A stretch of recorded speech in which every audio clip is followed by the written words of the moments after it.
네, PPT 열었는데요. 혹시 PPT 보이시면 한 번만 대해 주시겠어요? 네. 네, 감사합니다. 오늘 저희가 나눌 말씀의 주제는 저희가 계속 하나님의 나라라는 어떤 그 토픽으로 시리즈 설교를 하고 있는데요. 오늘 나눌 말씀의 제목은 하나님 나라와 사도적 센터라는 제목입니다. 오늘 말씀은요. 네, 5개의 포인트나 있네요. 그러나 길지 않습니다, 여러분. 첫 번째 그 포인트는 교회의 독특한 부르심. 여러분, 우리 한 분 한 분이 하나님께서 주신 부르심이 다르잖아요. 그렇죠? 그러니까 예를 들면 저는 목회자의 부르심이 있고, 또 여러분 한 분 한 분은 또 성도의 부르심이 있고, 또 여러분 한 분 한 분은 또 성도시지만 어떤 분은 뭐 교육 영역에, 어떤 분은 뭐 예술 엔터테인먼트 영역에, 어떤 부분은 또 다른 영역에 각자의 부르심이 다르죠. 그렇듯이 여러분 모든 교회가 부르심이 똑같지 않습니다. 그렇기 때문에 여러분들이 '이 교회는 저렇게 했는데 왜 우리 교회는 이렇게 안 하냐.' 이렇게 보실 필요가 없는 거죠. 왜냐하면 각자의 교회들이 하나님께서 주신 독특한 부르심이 있기 때문에, 또 킹스 콜링 교회는 킹스 콜링 교회의 부르심을 하나님이 독특하게 주셨기 때문에 우리의 부르심을 따라가면 되는 것이고, 우리와 부르심이 다른 교회들일지라도 우리가 배울 것이 있고 그들을 존중할 때 하나님께서 우리에게 너무나 선한 영적인 유업들을 주시기 때문에 우리가 존중할 수 있는 것이죠. 자, 두 번째 포인트는 목양적 교회입니다. 이 목양적 교회는 우리가 이전에 다녔던 전통적인 교회를 목양적 교회라 부릅니다. 그리고 세 번째는요, 사도적 교회인데요. 이 사도적 교회는 하나님께서 우리 교회에 주신 독특한 부르심이에요. 자, 네 번째는 사도적인 센터인데요. 이건 이따가 좀 보도록 하고요.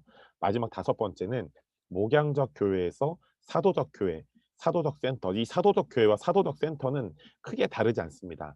그래서 목양적 교회에서 사도적 교회 혹은 사도적 센터로의 변화를 위한 제안입니다. 자, 오늘 본문 말씀은 에베소서 4장 11절 12절인데요. 처음에 네 해 주신 자매님께서 본문 말씀 읽어 주시겠어요?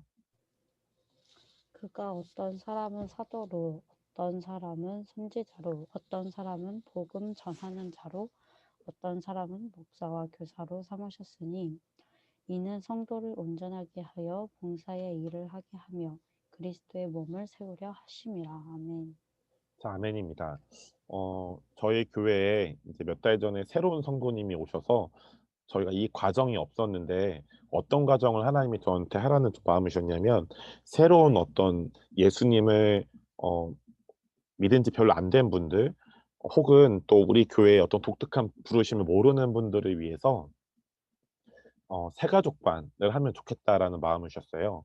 그래서 원래 이 과정이 없었는데 새가족반 과정들을 만들어냈고, 또 그 과정을 수요일 날 저녁마다 저와 저희 어머님과 그 성도님께서 함께하고 계세요.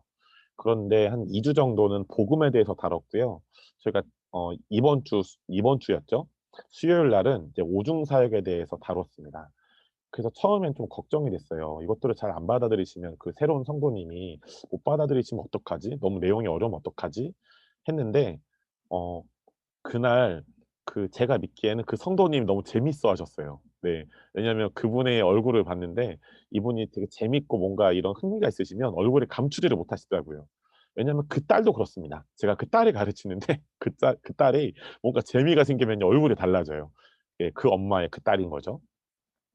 그랬는데 저희가 그 오중 사역을 그날 저랑 저희 어머님이랑 그 성도님이 나눴는데 너무 행복한 거예요.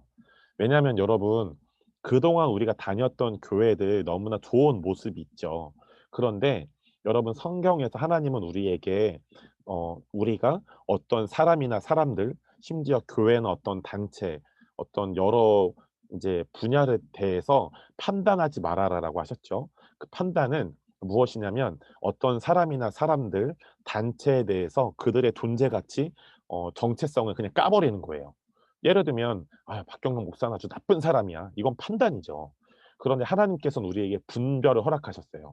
분별은 뭐냐면 어떤 사람이나 사람들, 단체, 이런 것들의 어떤 정체성이나 존재 가치는 소중하게 여기고 존중하는 거예요. 그런데 그들이 하는 행동들에 대해서 옳다 그르다라고 할 수 있는 게 분별이죠.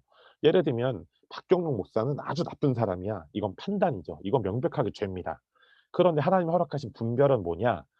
박경록 목사는 좋은 분인데 이분이 좀 이런 약함들이 있어.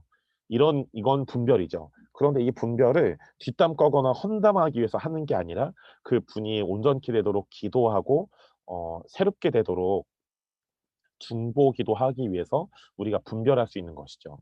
예, 여러분 그렇듯이 우리가 이전에 다녔던 전통적인 교회들의 우리가 그 전통적인 교회를 존중함으로 받을 좋은 유업들도 있습니다. 그런데 우리가 분별해야 할 것들도 있어요. 그중에 하나가 뭐냐면 성도들을 다 똑같이 보는 거죠. 예를 들면 그 성도들 중에서도 어떤 사람은 사도적인 부르심이 있고 어떤 사람은 선지자적인 부르심이 있고 어떤 사람들은 복음 전하는 자 목사와 교사의 부르심이 있는데 그냥 모두를 컴퓨터로 말하면 컨트롤 C 컨트롤 V 그냥 똑같이 틀에 맞춰서 버리는 거예요. 그냥 틀에 맞춰서 여겨 버리는 거예요. 그러니까 저는 전통적 교회에서 오랫동안 사역을 여러 교회에서 사역을 많이 했는데 제가 다녔던 교회들이 다 성령 사역은 했거든요. 그런데 이 오중 사역은 하지 않으니까 성도님들을 소중하게 대하지만 그냥 성도님들은 설교 말씀 목사님 설교 말씀 잘 듣고 그냥 하라는 봉사 잘하고 문제 일으키지 않고 교회에서 하라는 봉사만 잘하면 된다. 훈련 받으러 온 것만 잘하면 된다. 이렇게만 얘기하는 거예요. 그런데 이 오중 사역을 얘기하지 않으니까 추구하지 않으니까 성도들이 어떤 부르심이 있는지는 모르고 그냥 그렇게 살아가는 거죠. 그럼 언젠가 이것은 그 성도 개개인에게 또 그런 목회자분들에게 이게 발목 잡히는 문제가 일어납니다. 여러분 그러지 않습니까? 하나님 안에서 우리가 어떤 존재인지 일만 하게 되면 이거는 문제가 생겨요. 그 가장 중요한 문제는 그렇게 사역을 하는 그게 성도든 목회자든 자기 자신에게 문제가 생기죠. 그런데 여러분 성경에는요 두 가지의 정체성을 말합니다. 첫 번째 정체성은 아주 기초적인 정체성이에요. 하나님의 자녀, 우리는 하나님의 사랑받는 자녀, 기쁨의 자녀, 이런 하나님의 자녀라는 것이 성경에서 말하는 기초적인 정체성입니다. 그런데 두 번째 정체성이 있는데요. 이 두 번째 정체성은 에베소서에서 부르심이라 부릅니다. 그런데 그 부르심이라 부르는 두 번째 정체성이 바로 이 오중 사역이에요. 그러니까 그동안 전통적인 교회들, 우리가 전통적인 교회를 판단하는 게 아니라 그들의 소중한 유업은 받지만 우리가 그 전통적 교회들을 분별해 본다면 하나님의 자녀라는 기초적인 정체성은 많이 강조한 것 같아요. 그래도 그런데 이 오중 사역의 부르심 두 번째 정체성은 강조하지 않기 때문에 성도들이 각자 어떠한 독특한 부르심을 받았는지 알지도 못하고 그냥 종교적인 봉사, 종교적인 열심만 갖게 하는 것입니다. 이것은 아주 큰 문제가 있는 것이죠. 여러분 그렇기 때문에 우리 킹스콜린 교회가 이 오중 사역을 하는 것은 여러분을 뭐 강요해서 뭔가를 하게 만들거나 이렇게 막 강압하는 게 절대로 아닙니다. 가장 중요한 포인트는 여러분들이 소중한 하나님의 자녀이지만 두 번째 정체성, 이 부르심으로 의미되는 오중 사역을 통해 여러분의 그 두 번째 정체성이 무엇인 정확히 알고 여러분은 그 두 번째 정체성이 합당한 것들만 하시면 되는 거죠. 네. 여러분 저희 어머님은 제가 딱 봐도 복음 전도자예요. 여러분 저는 어렸을 때부터 저희 어머니한테 바랬던 게 있어요, 어렸을 때부터. "나는 우리 엄마한테 공감받고 싶어." 다른 집 친구네 가 보면 친구가 사고 쳤을 때 어려움이 생겼을 때 "엄마 나 힘들어." 그랬을 때 다른 친구네 엄마들은 경록이 그랬구나. 너무 힘들었겠다." 막 안아주면서 막 얘기도 들어 주고 공감해 주는데 제가 어렸을 때 지금도 그렇습니다. 저희 이 오중 사유가 모를 때 저희 어머님한테 "엄마 나 이런 문제가 있어요." 그러면 엄마는 그냥 쉽게 답을 주는 거예요. "네가 이렇게 아니까 그렇지. 이렇게 해야지." 저는 그게 원한 게 아니었거든요. 난 공감을 원했는데. 근데 제가 이 오중 사역을 배우고 나서 깨달았어요. 뭐냐면 우리 모두가 공감을 해야 되죠, 관계 안에서. 그런데 힘을 쓰지 않아도 공감을 정말 사람들에 대해서 잘하는 이 오중 사역 안에서 그런 그룹이 있습니다. 그 그룹이 바로 이 오중 사역 에베소서 4장 11 절에 나온 목사라는 인제 부르심이에요. 우리 중에도 최근에 그 목자 인제 이 목사가 원어적으로 목자 양측이죠. 이런 목자적인 부르심이 우리 교회에도 인제 있는 분들이 몇 분 계신데 이런 분들은 힘들이지 않아도 다른 사람을 공감하고 마음을 헤아려 주고 마음의 필요를 채워 주는 게 네 어렵지 않습니다. 그런데 저희 어머님은 목사였습니까? 아니면 복음 전도자였습니까? 복음 전도자. 그러니까 저는 복음 전도자한테 목사적인 역할을 원했던 거예요. 그러니까 저희 어머님도 공감을 배워 가야겠지만 제가 잘못된 시선으로 본 거죠, 저희 엄마를. 저희 엄마는 하나님이 복음 전도자로 부르셨는데 저는 저희 엄마한테 "엄마는 복음 전도자가 아니라 목사가 돼 주세요. 절 위해." 이렇게 했던 거죠. 여러분 우리가 다른 분들의 앞으로 이 오중 사역을 통해 다른 분들의 그 독특한 부르심을 깨닫고 그 부르심대로 이들이 나아갈 수 있도록 돕는 자들로 우리 모두가 나아가길 축복합니다. 자, 교회의 독특한 부르심인데요. 계시록 1장 6절 말씀을 보시면 그의 아버지 하나님을 위하여 우리를 나라와 제사장으로 삼으신 그에게 영광과 능력이 세세토록 있기를 원하노라 아멘이라고 말씀합니다. 아버지 하나님을 위해서 예수님을 믿는 우리 모두를 나라와 제사장, 이 나라라는 단어는 원어 그대로 킹덤 오브 갓, 하나님의 나라예요. 그러니까 우리 한 명 한 명이 하나님 나라의 중요한 퍼즐들인 거죠. 그렇기 때문에 로마서 8장 28절 하나님 나라의 중요한 퍼즐들인 우리가 알거니와 하나님을 사랑하는 자 곧 그의 뜻대로 부르심을 입은 자들에게는 모든 것이 합력하여 선을 이루느니라라고 말씀합니다. 우리 한 명 한 명이 하나님 나라의 중요한 퍼즐인데 우리 한 명 한 명이 퍼즐이 여러분 해 보셨잖아요. 퍼즐이 따로 떨어져 있으면 아무 의미가 없어요. 근데 퍼즐은 이 모양 조각조각이 모양과 모습이 다르지만 이것들을 하나로 모아서 그림을 맞췄을 때 아름다운 그 큰 그림이 나타나죠. 여러분 그렇듯이 하나님께서는 우리 개개인을 독특한 부르심으로 창조하시고 부르셨듯이 하나님은 각 교회들을 독특한 부르심으로 부르셨어요. 뭐 어떤 교회는 선교에 대해서 뭐 이렇게 특화된 교회가 있고 어떤 교회는 뭐 찬양을 정말 잘하는 교회가 있고 어떤 교회는 지역 사회에 아무 대가 없이 사람들을 섬겨주는 뭐 식당 봉사 아니면 뭐 이발 봉사, 커피 봉사 뭐 이런 식으로 지역 사회를 잘 돕는 독특한 부르심으로 부르신 것들이 있죠. 부르신 교회들이 있어요.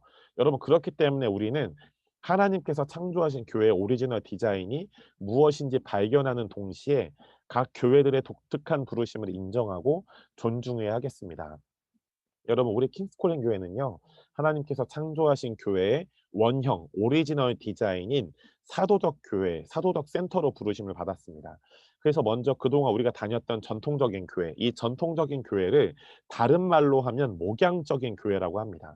목양적 교회 모습들을 살펴보고 다음으로 하나님께서 창조하신 교회의 오리지널 디자인인 사도적 교회에 대해서 살펴보겠습니다. 자, 두 번째 이제 목양적인 교회입니다. 우리가 이전에 다녔던 전통적인 교회를 목양적인 교회라 부르죠.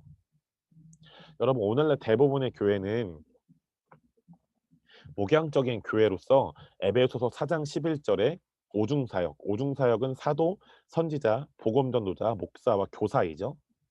이 오중사역은 없고 단지 위에는 목사가 있고 밑에는 평신도들이 있어서 평신도들은 단지 목사님의 사역을 도와주거나 이렇게 보완하는 정도의 수직적인 구조를 갖고 있습니다. 여러분 그런데 이것은 정말 비성경적인 구조예요. 성경 어디에도 안수받은 목사가 위고 평신도가 아래에 있다. 그래서 목사가 하나님 나라의 주사역을 하고 평신도들은 목사님들을 돕는 보완하는 그런 사역만 한다라는 모습도 구절도 안 나옵니다. 흥미로운 것은요. 신약 성경에서 목사라는 단어는 에베소서 4장 11절에 딱 한 번 등장하는 직임인데요. 사도란 단어는 87번, 선지자란 단어는 157번, 교사는 121번, 복음 전도자는 3번 신약에 등장합니다. 무슨 말일까요? 목사라는 직임이 중요하지만 그것보다 더 중요한 것은 사도와 선지자와 교사라는 직임인 것이죠. 여러분 그 사도 바울이 고린도 교회 보내는 편지에 보면 교회에서 첫째는 사도, 둘째는 선지자, 셋째는 교사라고 하잖아요. 이것이 너무나 중요한 어떤 포인트, 교회의 중요한 그 질서의 포인트를 말한 것이죠. 자, 이제 다음을 넘어가겠습니다. 여러분 목양적 교회 특징이 있는데요. 첫 번째는 목양적 교회는 평신도로 구성된 회중이 있습니다. 근데 제가 이 평신도라는 단어를 사전에서 찾아봤는데요. 평신도라는 단어는 지식이나 훈련이 없는 사람들이래요. 참 좀 안 좋은 단어지 않습니까? 근데 저는 여러분들을 지식이나 훈련이 없는 사람들로 보지 않습니다. 쉽게 말하면 평신도란 단어는 성경에도 나오지 않지만 이 평신도란 단어는 어떤 의미가 있는 거냐면 무기력한 무기력한 하나님의 사람들이란 뜻이에요. 여러분 목양적 교회 성도들은 교회 열심히 출석하고 11시 예배 안 빠지고 뭐 수요예배, 금요예배, 새벽예배, 새벽기도까지 안 빠지고 뭐 헌금을 열심히 내고 성경도 읽고 도덕적인 선한 삶을 살아가죠. 그런데 예수님이 이 땅에서 하신 것처럼 병든 자를 치유하고 귀신 들린 자 귀신을 쫓고 하나님의 부르심과 정체성을 예언함으로 다른 사람들에게 예언함으로 사역하도록 교회에서 훈련과 가르침을 받지는 않습니다. 두 번째, 목양적 교회는요, 목사가 사역자이고 평신도들은 사역하지 않습니다. 자, 목양적 교회에서 목사가 하는 일에는 사람들을, 성도들을 사역하도록 구비시키는 오중사역의 리더들과 함께 일하는 부분이 없습니다. 목양적 교회에는 오직 목사만이 혹은 목사님의 권위 안에서 사역자로 임명된 전도사님들, 간사님들만이 유일한 사역자죠. 어떤 사역이 있든지 간에 목사가 주 사역을 하고요. 또 평신도들을 보살피고 평신도들은 무력한 양으로 구성된 양떼로 보여집니다. 그래서 목양적 교회에서 목사의 일은 평신도들을 말씀으로 잘 먹이고 위로하고 보호하는 것이죠. 이거 너무 중요해요. 중요하지 않다는 것이 아닙니다. 그런데 하나님께서 예수님 성령님께서 교회를 디자인하실 때의 모습은 어 단지 사역자라는 존재들이 성도들을 먹이고 위로하고 보호하는 것만이 교회의 온전한 목적이 아니었다는 것이에요. 때로는 이 목양적 교회에서 때로는 목사의 권위 밑에 수직적으로 복음 전도자, 교사들을 두기도 합니다. 그래서 여러분 당임 목사님 권위 밑에 복음팀, 복음 전도팀, 뭐 길거리에서 커피를 나눠주면서 예수님 믿으세요 하는 복음 전도자들, 혹은 주일학교 교사들 이런 교사들을 두기도 하죠. 그런데 이 모습 자체가 성경에서 오중사역에서 말씀하고 있는 복음 전도자와 교사의 모습과 다릅니다. 네. 하지만 이것은 오중사역의 수평적이고 유기적인 권위 체제가 아닙니다. 여러분 지금 우리가 다녔던 또 우리가 흔히 볼 수 있는 목양적 교회, 전통적 교회는 위에는 목사님, 전도사님 뭐 이런 뭐 이렇게 사역자들이 있고 그 밑에는 평신도들이 있는 것 같잖아요. 그런데 이것이 비성경적인 구조입니다. 왜냐하면 사도행전의 어느 교회를 봐도 사역자가 위, 평신도가 밑 이런 구조가 아니었어요. 그럼 어떤 구조였냐? 아까 우리가 읽었던 본문 말씀대로 사도행전에 나오는 초대교회는 모두 다 오중사역의 구조였어요. 그 오중사역은 사도, 선지자, 복음전도자, 목사와 교사가 수평적인 팀이었습니다.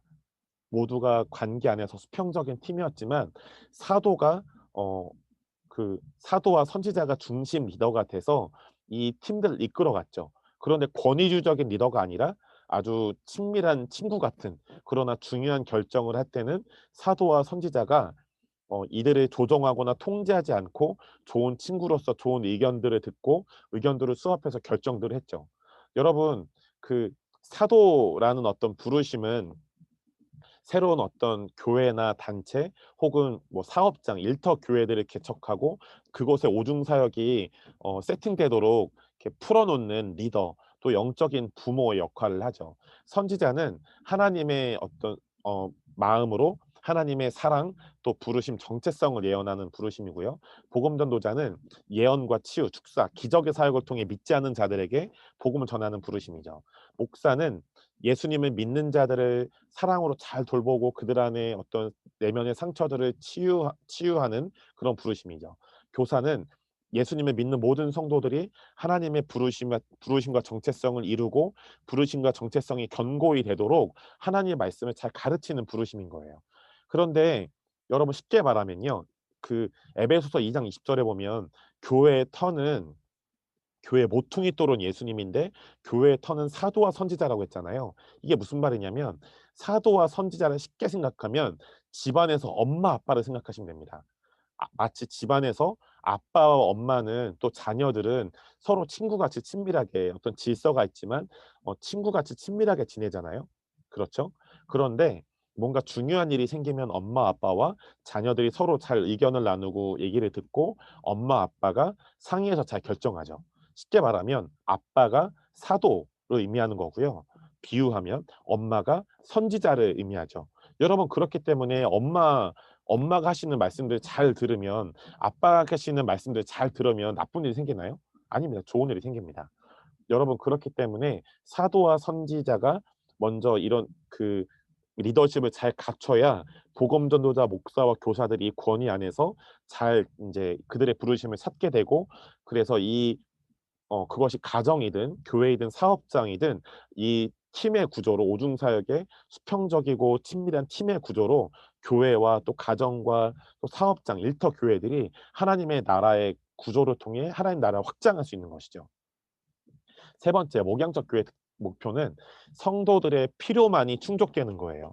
여러분, 진정한 목사는 자기의 양들이 확실히 돌봄을 받고 위로받기를 원해요. 여러분, 저도 여러분에게 그런 마음이 있습니다. 그런데요, 만약에 그것만 교회에서 가장 높은 목적이 된다면 문제가 있죠. 여러분, 하나님 아버지는 하나님의 자녀들이 그저 위로받고 잘 먹고 잘 사는 것보다 더 많은 선한 계획과 높은 부르심을 가지고 계십니다. 예를 들면 여기 계신 분들은 다 부모님이신 분들이 많잖아요. 예를 들어서 제가 인제 저희 부모님, 아버지, 어머니의 아들인데, 제가 어렸을 때 예를 들어서 친구들한테 왕따를 당한 거예요. 그래서 엄마 아빠한테 가서 막 우는 거죠. "엄마, 친구들이 날 따돌려요." 그랬는데, 그때 엄마가, 아버지가 "아유, 경로가 괜찮아. 우리 경록이는 그래도 엄마 아빠한테, 사람들한테 사랑스러운 아들이고 사랑스러운 사람이야."라고 위로해 주신 거죠. 그런데 제가 예를 들어서 이게 지금 가정하는 거죠. 근데 제가 초등학교 때 만약에 그런 일을 당했는데 부모님한테 좋은 위로를 받았어요. 근데 지금 39이 됐는데 어렸을 때 그 따돌림 받은 게 너무 억울하니까 지금까지도 영향을 줘서 지금은 사람들이 따돌리지 않고 사람들을 사랑하는데, 그 초등학생 때 상처를 계속 붙잡고 엄마 아빠한테 가서 그런 말을 하는 거예요. 지금 39살 된 경록이가. "엄마 아빠, 나 초등학교 때 너무 아팠어요. 힘들었어요. 나 그때 너무 억울했어요." 이런 얘기를 하는 거예요. 근데 엄마 아빠가 잘 받아주시겠죠? 그런데 여러분, 여러분들 같이 좋은 어머님, 아버님이라면 어 저희 아버지, 어머니 너무 좋은 분들이죠. 그럼 그랬을 때 경로기에 대해서, 그 경로기를 위로해 주고 사랑으로 돌보지만, 39살 된 경로기. 그런데 이 경로기가 자신의 부르심과 직업을 잘 찾아서 하나님 나라를 위해 자신의 직업을 통해, 부르심을 통해 하나님께 쓰임 받는 기도와 계획을 하실 거잖아요. 그쵸? 여러분, 하나님도 마찬가지라는 것입니다. 여러분, 우리도 마찬가지예요. 그러니까 우리가 교회에 가서 어떤 위로를 받고 내가 억울한 일들, 상처받은 것들 위로받고 치유받을 수 있어요. 그런데 그것만이 가장 높은 목적이 되어서는 안 된다는 것이죠.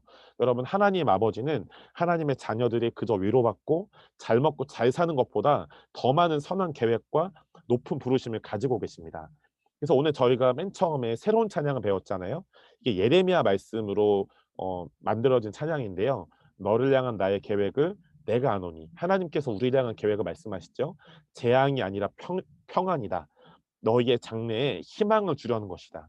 이것이 하나님께서 우리를 향하신 계획이고 생각이래요. 여러분, 이 하나님의 선한 계획과 높은 부르심에 우리의 마음을 잘 정렬하시기 바랍니다. 네 번째, 목양적 교회에서 목사의 역할은 성도들을 돌보기만 하는 것이에요. 목양적 교회에서 목사는 성도들이 사역하도록 구비시키기를 원하지 않고, 성도들이 사역을 받기 위해 목사에게 오기를 원하죠.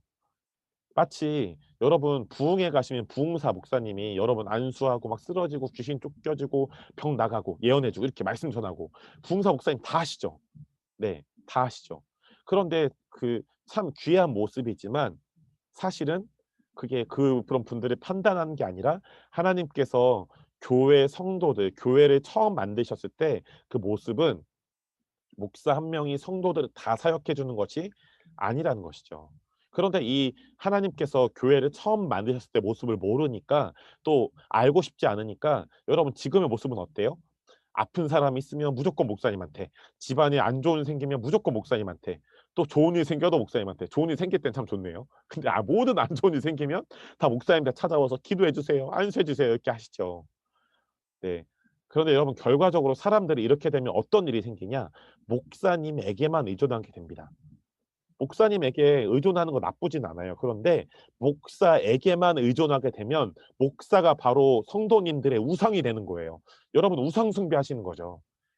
여러분, 많은 크리스찬들이 영적인 생활을 하기 위해서 목사님에게 의존해야 한다고 가르침 받아왔어요. 여러분, 물론 이런 거 있잖아요. 여러분이 자녀를 키우셨고 키우고 계시잖아요.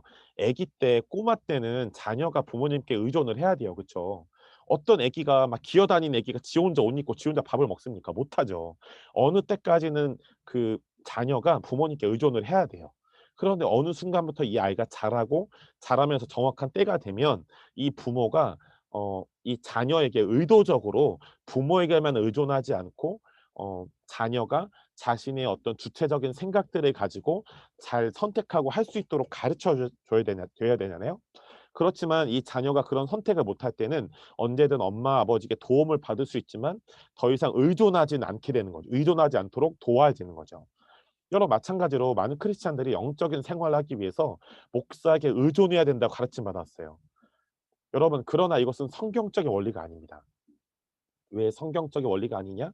여러분, 저는 여러 이렇게 분들을 만나서 그분들의 부르심을 찾아주고 그 부르심에 맞는 어떤 기름 부으심 사역들을 입혀 주는 이제 사역들을 하잖아요. 근데 그중에 하나가 예언이에요. 그래서 많은 성도님들이 하나님 음성 듣기를 가르쳤는데 본인을 향한 하나님의 음성을 듣고 오는 것보다 저한테 와서 "목사님, 하나님 저를 향한 하나님의 말씀을 예언해 주세요." 이러신 거예요. 그래서 제가 물어보죠. 성도님 저한테 예언 배우셨잖아요." 그랬더니 "아유, 저 같은 성도가 듣는 거랑 우리 아주 높은 곳에 높은 위치에 계신 목사님이 들으신 음성이 다르지." 이러시는 거예요. 여러분, 과연 다를까요? 하나도 다르지 않습니다. 하나도 다르지 않아요. 네. 저나 여러분이나 똑같은 위치에 있습니다. 여러분, 에베소서에 보면요. 예수님이 부활하시고 승천하셔서 먼저 하나님 우편에 보좌에 예수님이 아버지와 함께 앉으셨대요. 그리고 그 예수님이 예수님 믿는 우리 모두를 예수님 옆에 그 하늘의 보좌에 같이 앉히셨대요. 여러분, 그 하늘의 보좌에 그러면 위가 있고 아래가 있습니까? 아니에요. 하늘의 보좌에 목사인 저도 그리고 선교사이신 다른 분들도 성도인 여러분도 같은 위치에 같은 시선으로 우리가 같은 보좌에 앉아 있는 거예요. 여러분, 그렇기 때문에 박경록 목사는 목사님이니까 우리보다 높은 위치에 있어서 하나님과 가까운 위치에 있어서 하나님의 음성을 잘 듣고 되게 세밀하게 잘 듣고 나는 그 목사님 밑에 있는 하찮은 존재니까 하나님 음성을 잘 못 듣겠지. 그러니까 목사님한테 의존하자. 다 거짓말입니다. 여러분, 이거 다 깨트려 버리세요. 예수님이 뭐라고 말씀하셨죠? 요한복음에 "내 양은 내 음성을 듣나니."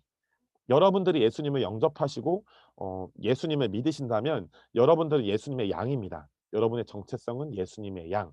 그러면 여러분들은 어떤 방법으로든 선한 목자이신 예수님의 음성을 하나님 음성을 들을 수 있는 것이에요. 여러분, 목양적 교회 기원을 보겠습니다. 그전에 사도행전에 나오는 신약교회 세 가지 특징이 있는데 첫 번째는 모든 교회에 오중 사역이 활성화되었고 오중 사역자들이 존재했어요. 네. 성경에 보면 12 사도 말고도 사도 바울도 사도였고요. 또 바나바도 사도였습니다. 또 우리가 알고 있는 디모데도 사도였죠. 성경에 많은 사도들과 선지자들이 있어요. 뭐 사도행전에 뭐 선지자 아가보가 나왔죠.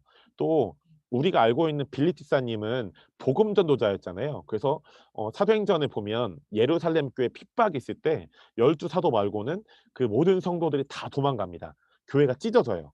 그랬을 때 일곱 집사였던 빌립 집사님이 사마리아라는 땅에 가서 예수님을 믿지 않은 불신자들, 그러나 병들고 귀신 들린 그 불신자들한테 성령님의 능력으로 병을 쫓고 귀신을 고쳐주죠. 그래서 예수님을 영접합니다.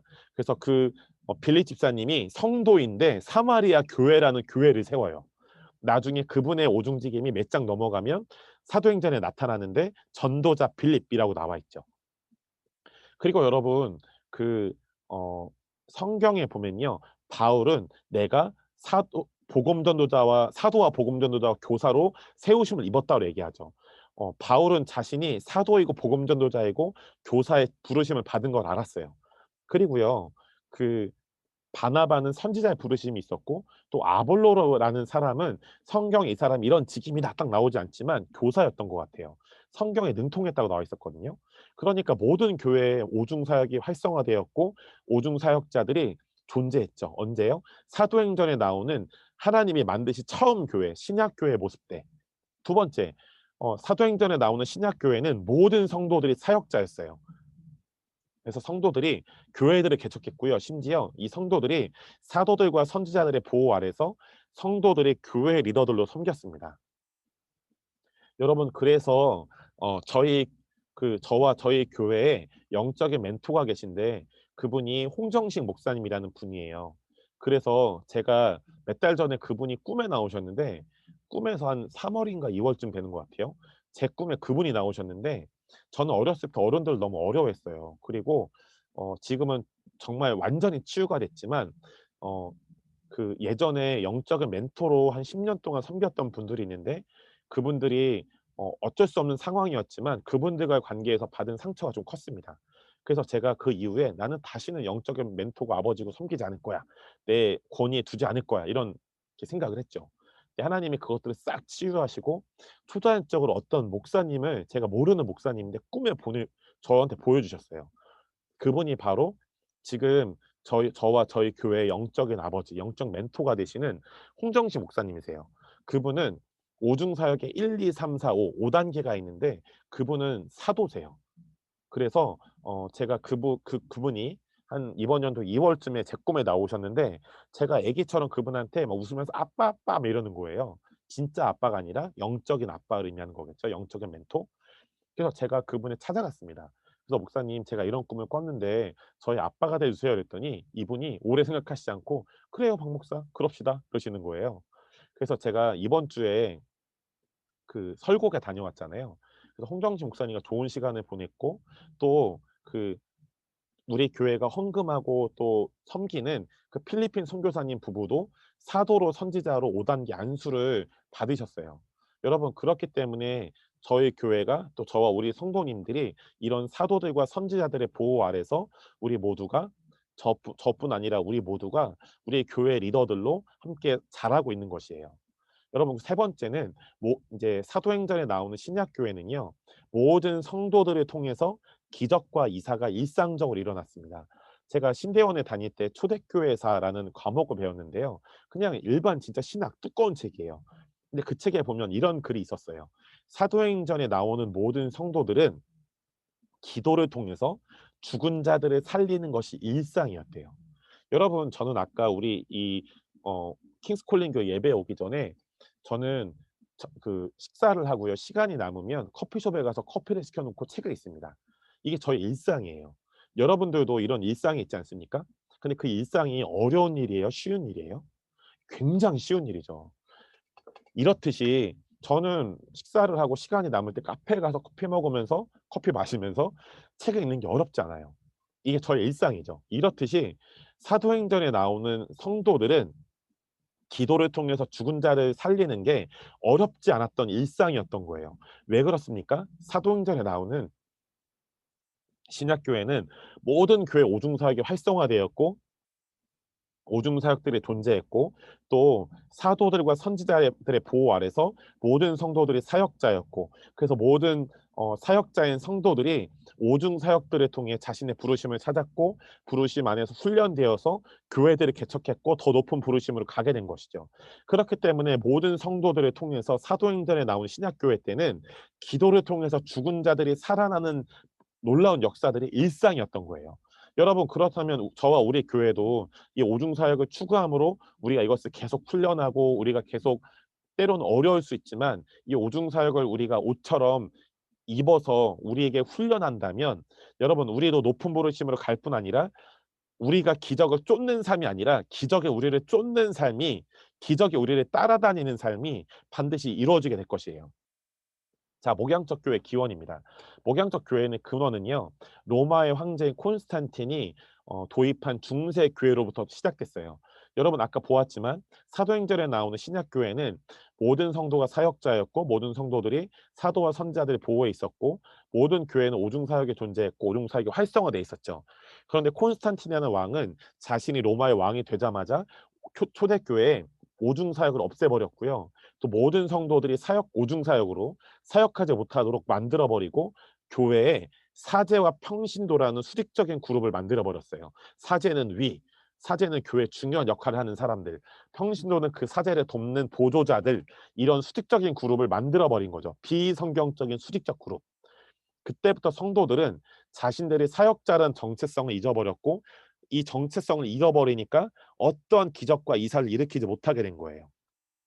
아까 제가 말씀드렸죠. 오중 사역은 두 번째 정체성. 이것을 성경에서 부르심이라고 한다.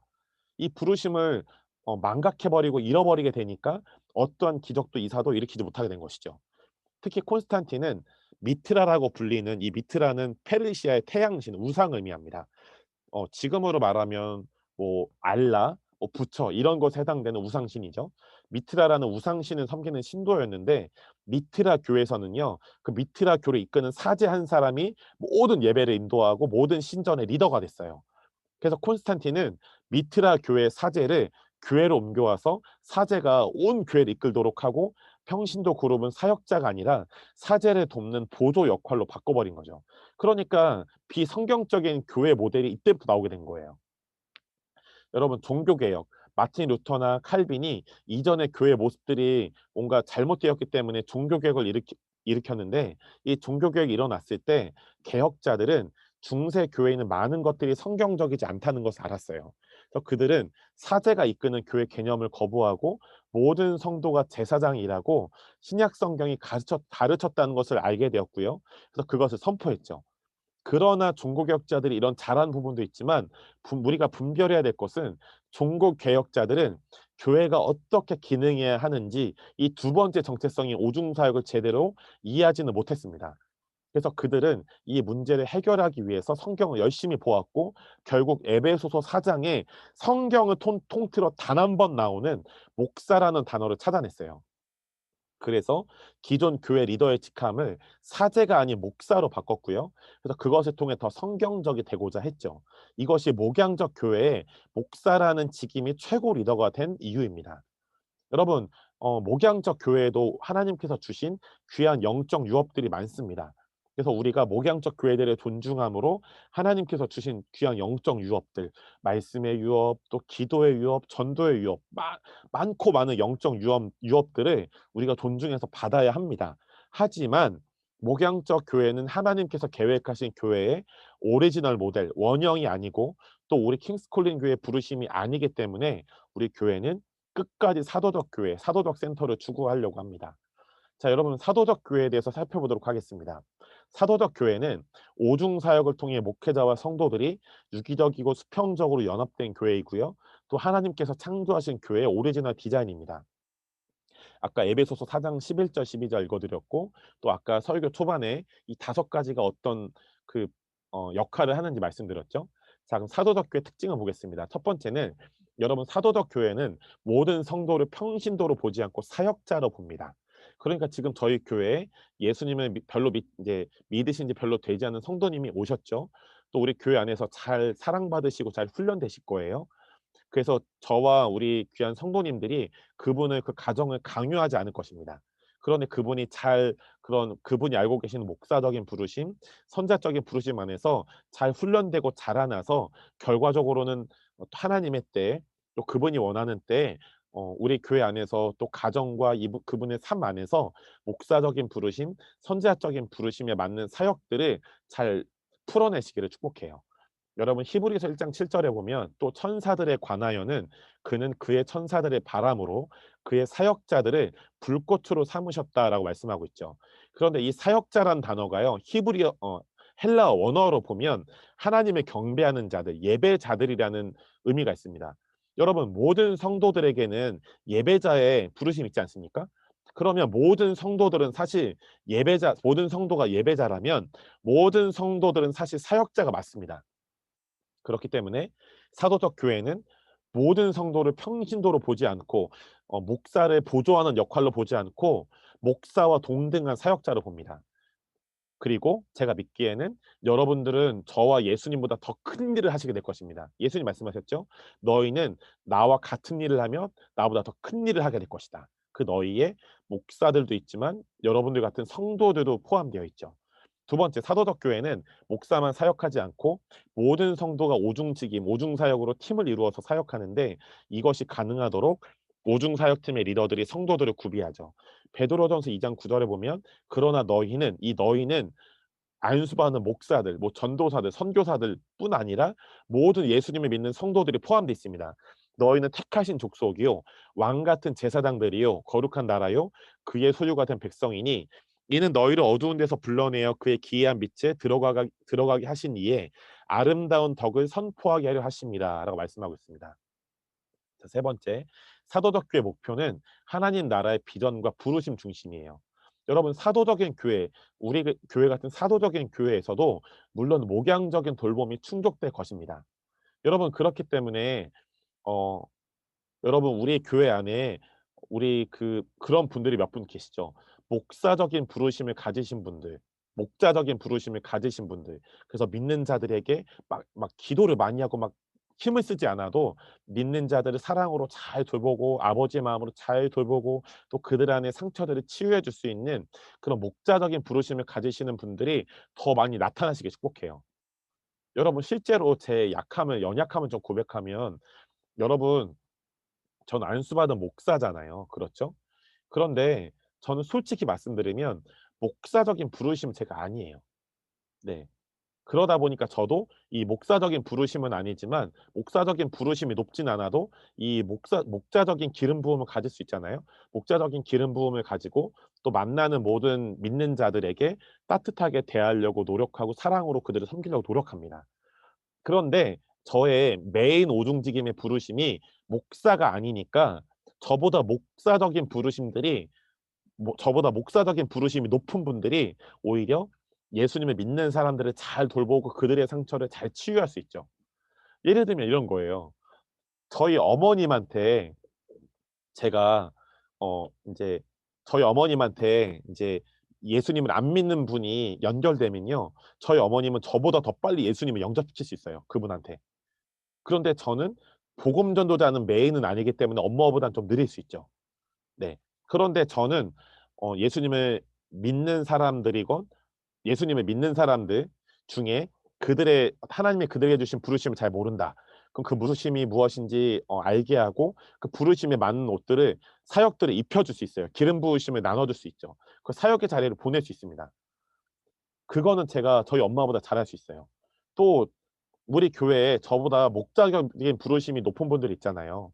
그러니까 여러분의 우리 교회 안에서 어떤 것 때문에 인제 여러분의 주변 분들 때문에 상처를 받으셨다. 내적 치유가 필요하다. 그러면 오히려 저보다 그런 분들을 찾아가서 내적 치유를 받으시면 저보다 더 효과적인 사역을 받으실 거예요.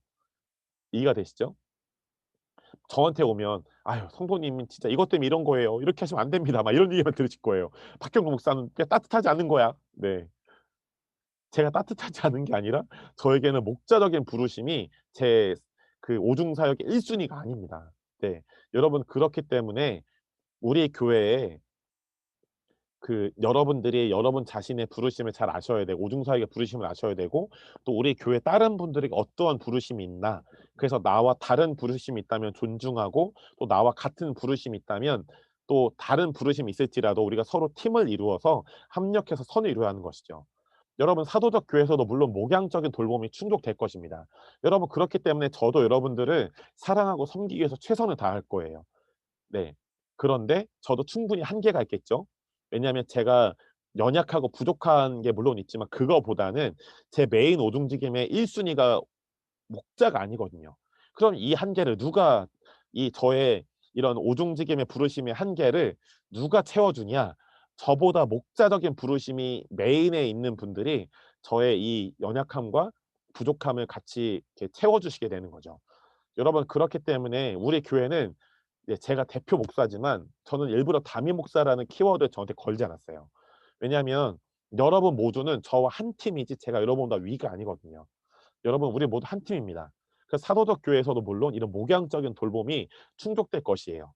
그런데 사도적 교회는 성도 개개인을 향한 하나님의 목적과 부르심, 정체성에 대한 의식을 불어넣어 주는 데 더 초점을 맞추고 있죠. 사도적 교의 목표는 모든 성도들이 자신을 향하신 하나님의 부르심과 은사들을 깨닫고 정체성을 깨닫고 훈련되고 구비되어서 개개인을 향한 하나님의 높은 부르심과 목적을 이루고 목적을 향해 전진하고 돌파함으로써 하나님 나라의 확장을 향해 전진하는, 그래서 하나님의 뜻이 하늘에 이루어진 것처럼 이 땅에 이르게 하며 하나님 나라를 이 땅에 오게 하는 것이 사도적 교회의 목표이기 때문입니다. 자, 아까 처음에 내해 주신 자매님께서 밑에 에베소서 말씀을 좀 읽어 주시겠어요?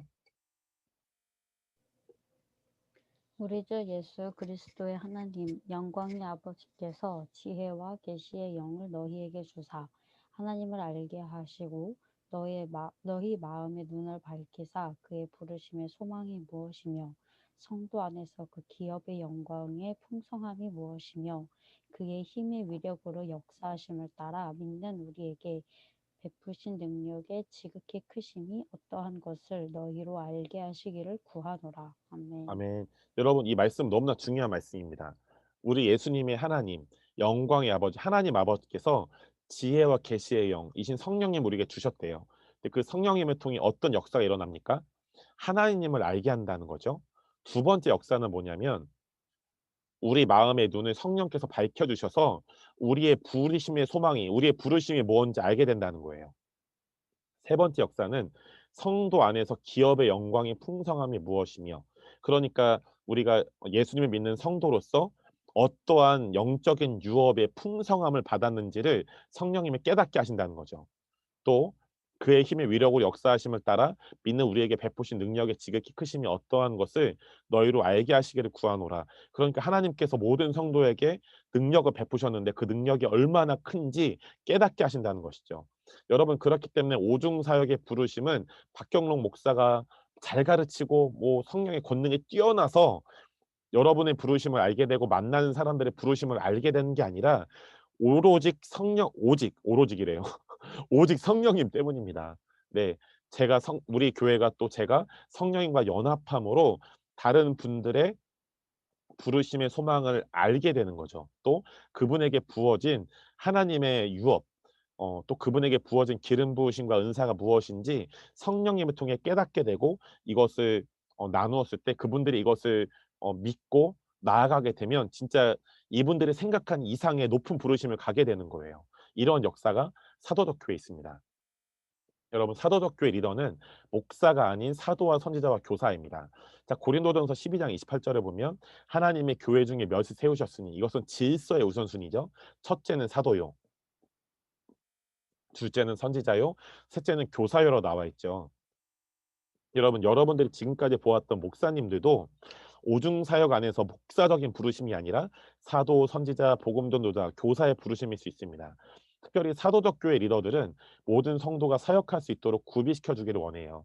그리고 이들은 성도들이 사역자에게만 의존하지 않고 주체적으로 하나님의 음성을 듣고 하나님의 일을 행하되 리더들에게 또 가족으로서 팀으로서 동역자로서 정렬되기를 원합니다. 에베소서 4장 11절에 보면 오중 사역이 사도, 선지자, 복음 전도자, 목사, 교사가 나오잖아요. 그런데 12절에 보면 이는 성도를 온전케 하며라 나와 있죠. 성도를 온전케 해서 봉사일, 예수님 이 땅에서 하셨던 사역을 그대로 하게 하고 그리스도의 몸을 세운다라고 나와 있는데 에베소서 4장 12절에 성도를 온전하게 하여 이 온전하게 하여라는 단어의 원어적 의미가 부러진 뼈를 맞추다. 부러진 뼈를 원 위치대로 정렬하다라는 뜻이 있죠. 여러분 그렇기 때문에 오중 사역은 개개인이 어떤 독특한 부르심이 있는지 아는 것에서 그치지 않고 이 독특한 부르심을 가진 사람들이 교회 안에서 잘 연합하고 정렬되어야만 최고의 시너지가 날 수 있습니다. 여러분 왜냐하면 목양적 교회 최고의 리더인 목사는 CEO이고 관리자의 역할이지만 사도적 교회의 최고 리더인 사도는 남자의 경우는 영적 아버지, 여자의 경우는 영적인 어머니이기 때문이죠. 자, 네 번째는 사도적 센터에 대해서 살펴보도록 할게요. 여러분, 목양적 교회의 모습과 달리 사도행전에 나오는 교회들을 보면 크게 두 가지의 특징이 있는데요. 첫째는 교회의 오중사역이 활발히 활성화된 사도적 교회였다는 것이고, 둘째는 우리가 그토록 궁금했던 사도적 센터의 모습이 여기 나오죠. 둘째는 모든 성도들이 하나님 나라의 확장을 위해 성도들이 사역할 수 있도록 교육되고 훈련되는 그 그 공간이 장소가 바로 사도적 센터라는 거죠. 여러분 그렇기 때문에 우리 킹스콜린 교회는 오중 사역의 비전을 받은 사도적 교회이고요. 또 둘째로 모든 성도, 모든 교회들이 하나님 나라의 확장을 위해 성도들이 사역할 수 있도록 교육하고 훈련하는 우리 교회는 사도적 센터로서 부르심을 받은 것입니다. 여러분 그래서요. 제가 미리 공지를 해드릴게요. 다음 주 설교부터는 우리가 하나님 나라를 위해서 예수님께서 이 땅에서 하셨던 사역들 예언 사역을 어떻게 하는지 치유 사역을 어떻게 하는지, 축사 사역을 어떻게 하는지를 우리가 한 주 한 주 배우고 훈련하는 시간을 가질 거예요. 여러분 기대가 되시죠? 저도 참 기대가 됩니다. 자, 이제 마지막 다섯 번째. 그 목양적 교회에서 사도적 교회, 다른 말로 사도적 센터로서 어떻게 변화할 수 있는가, 변화를 위한 제안을 좀 나누도록 할게요. 여러분 첫 번째는 우리가 가지고 있는 낡은 가족 부대의 사고방식, 이것을 목양적 교회, 전통적 교회 사고방식이라고 하죠. 이것을 제거하고 새 부대의 사고방식, 사도적 교회의 사고방식을 받아들이고 믿음으로 취해야 합니다. 여러분 이제는 목사 위주로 나아가는 목사 위주의 목양적 교회 구조가 아니라 사도, 선지자, 복음 전도자, 목사, 교사의 사도적 교회 구조로 전환해야 합니다. 그러니까 저와 여러분들의 부르심이 다르기 때문에 우리는 서로 다른 길을 가야 돼. 우린 역시 각자 뭐 각자는 각자 길을 가는 거지. 인생은 혼자지. 이게 아니라요. 우리가 부르심이 다르기 때문에 오중 사역 안에서 부르심이 다르기 때문에 한 팀이 되어야만 우리가 로마서 말씀처럼 하나님을 사랑하는 자 곧 그 뜻대로 부르심을 받은 자들에게는 어떻게 된다고요? 모든 것이 합력하여 선을 이루느니라. 거기에는 모든 것에는 하나님을 사랑하고 그 뜻대로 부르심을 받은 모든 자들이 연합하고 정렬해서 한 팀으로 나아가서 하나님 나라의 확장을 위해서 사역할 때 섬기고 훈련하고 아름다운 가족을 이룰 때 그 연합과 정렬을 통해서도 합력하여 하나님께 선을 이루신다는 것입니다. 마태복음 9장 17절에 보면요. 새 포도주를 낡은 가죽 부대에 넣지 아니하나니 그렇게 하면 부대가 터져 포도주도 쏟아지고 그 부대도 버리게 됩니다. 새 포도주는 새 부대에 넣어야 둘이 다 보존되느니라 나와 있어요. 여러분 성경에서요. 새 포도주는 성령님을 의미합니다. 그런데 여기서 보면 부대라는 얘기가 나오죠. 부대는 포도주를 담는 어떤 가죽 뭐라 해야 될까요? 가죽이에요. 네, 가죽 틀이에요. 그런데 성경에서 부대는 두 가지 의미가 있습니다. 첫 번째는 사고방식, 두 번째 의미는 교회라는 의미가 있어요. 그러니까 성령님, 새로운 어떤 우리를 새롭게 하시는 여러분 디도서 말씀해 보면요. 이런 말씀이 있어요.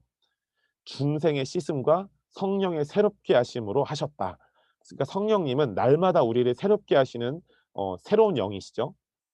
그런데 성령님, 우리를 새롭게 하시는 새 포도주이신 성령님이 우리 안에 임하시려면요. 두 가지 역사가 있어야 돼요. 첫 번째는 우리의 사고방식이 하나님의 말씀을 통해 날마다 변화돼야 됩니다. 두 번째는요. 그 새로운 포도주이신 성령님이 우리 안에 풍성히 임하실 수 있도록 교회, 공동체가 준비되어야 됩니다. 그러면 우리가 말씀과 또 기도와 교제를 통해서 훈련과 양육을 통해서 우리의 패러다임이 변화되겠죠. 그럼 교회는 어떻게 준비합니까? 오중 사역을 통해서 변화되어야 됩니다. 오중 사역을 통해서 준비돼야 하는 것이죠. 여러분 그렇기 때문에 우리 중에 아직 오중 사역이 이렇게 뭔가 친밀하게 느껴지지 않는 분들도 있어요. 뭔가 되게 새로워. 난 아닌 것 같아.가 아니라 여러분들이 우리 교회 안에서 잘 훈련되시고 더 많이 사랑받으시면서 이 오중 사역의 부르심을 여러분 풍성히 입으시길 축복합니다. 아까 제가 그 광고하기 전에 찬양하고 제가 간증했지만 그 심장이 치유된 친구 제가 다시 한번 말씀드리지만 제가 잘못한 게 아니라 제가 그 친구를 위해서 중보기도는 많이 했죠. 그런데 저와 그 심장이 아팠던 친구라고 할게요. 그리고 그 친구의 친구가 셋이 처음에 기도할 때 어떤 것을 했냐면 저는 심장이 아팠던 친구를 위해서 중보기도를 많이 했고요.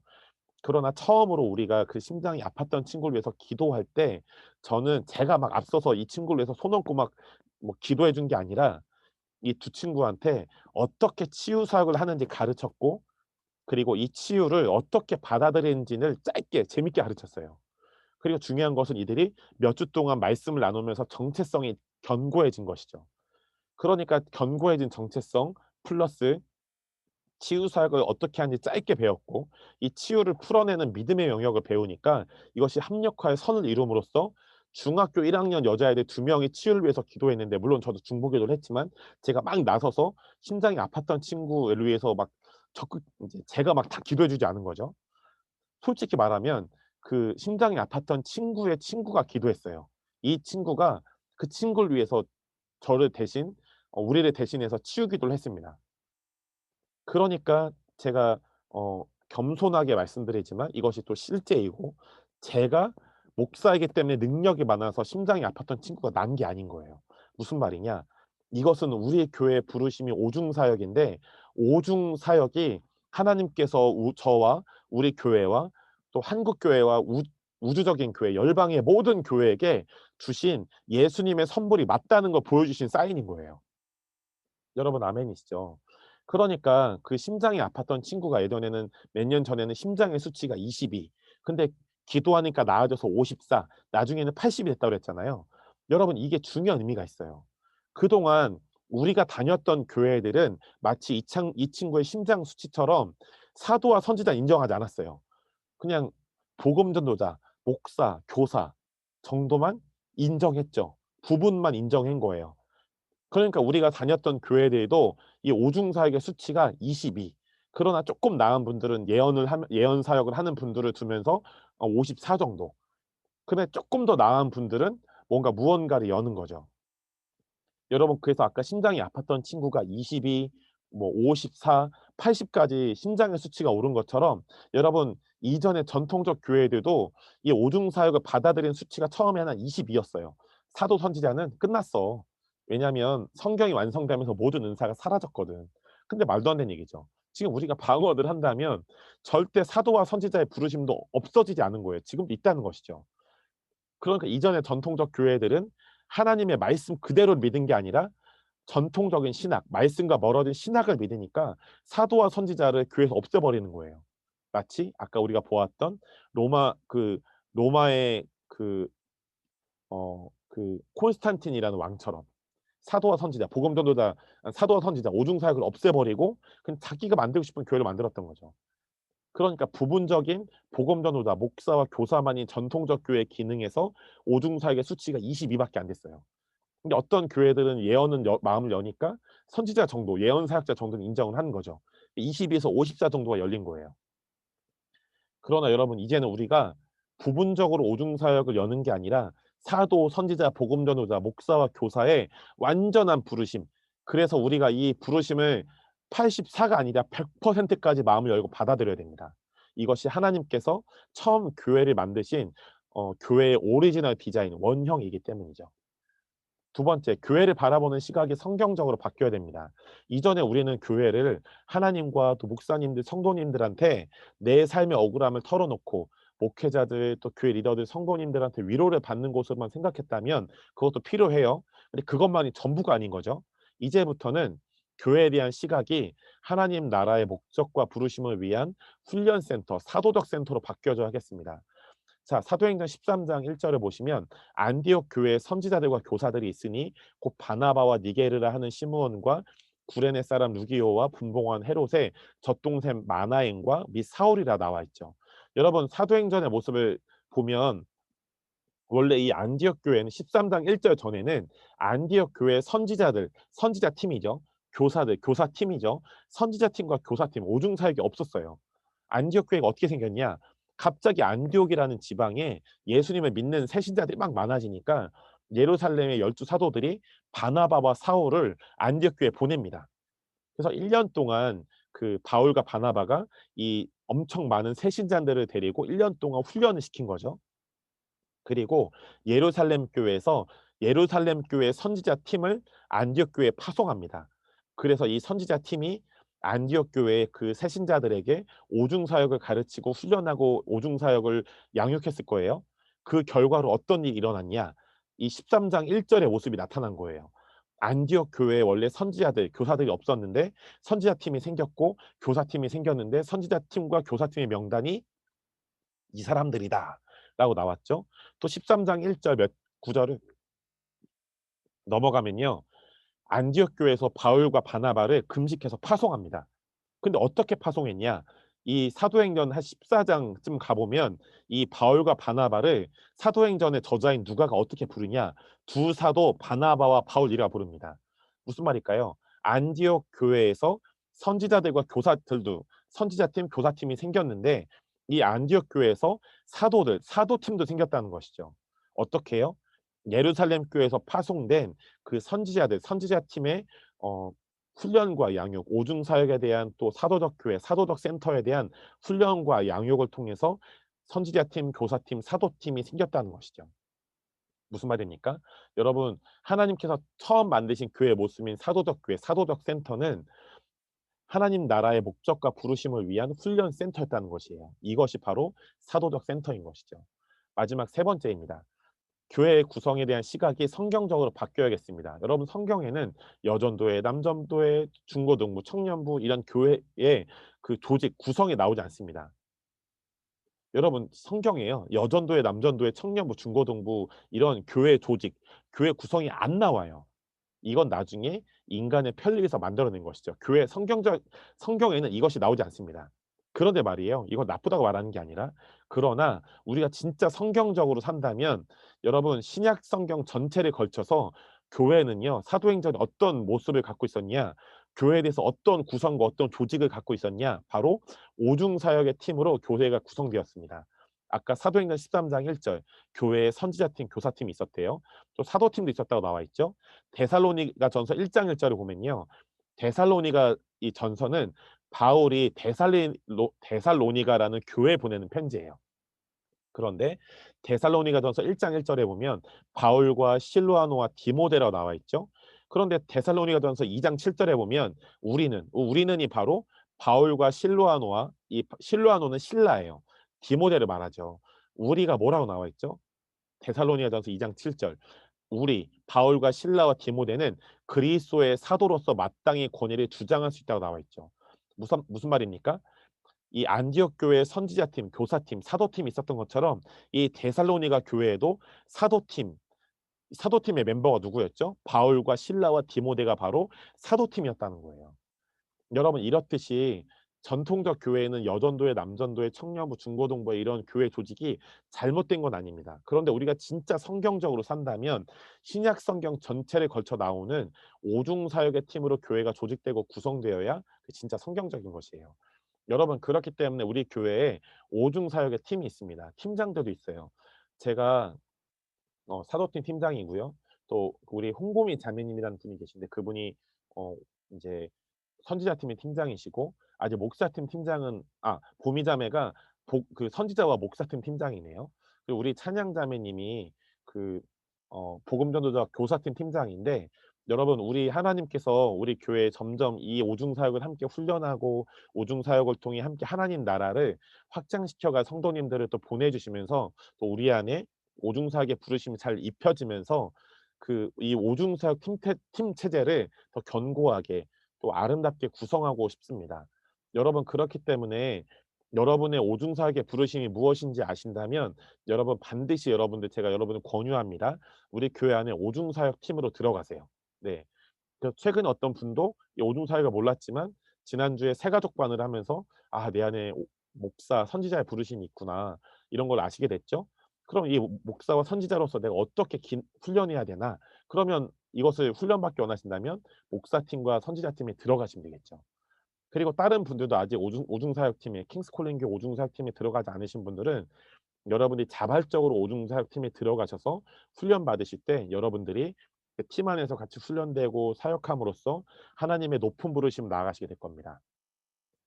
여러분께서 한 분 한 분 축복하고요. 여러분들이 하나님께서 주신 이 오중 사역의 부르심이 우리가 개개인뿐 아니라 우리 이 킹스 콜링 교회라는 사도적 교회, 사도적 센터에서 함께 훈련되고 함께 우리가 사역하면서 또 함께 깊이 교제하면서 하나님의 높은 부르심을 이루고 또 하나님의 뜻이 하늘에서 이루어진 것처럼 이 땅에 이루어지게 하고 또 하나님의 나라가 이 땅에 임하게 하는 우리 킹스 콜링 교회가 이 대한민국과 열방의 사도적 교회, 사도적 열방을 위한 사도적 센터로서 나아가기를 우리 모든 성도님들이 우리 같은 한 팀으로서 그렇게 하나님의 목적과 높은 부르심을 위해 함께 쓰임 받고 준비되고 또 사용되기를 예수님 이름으로 축복합니다.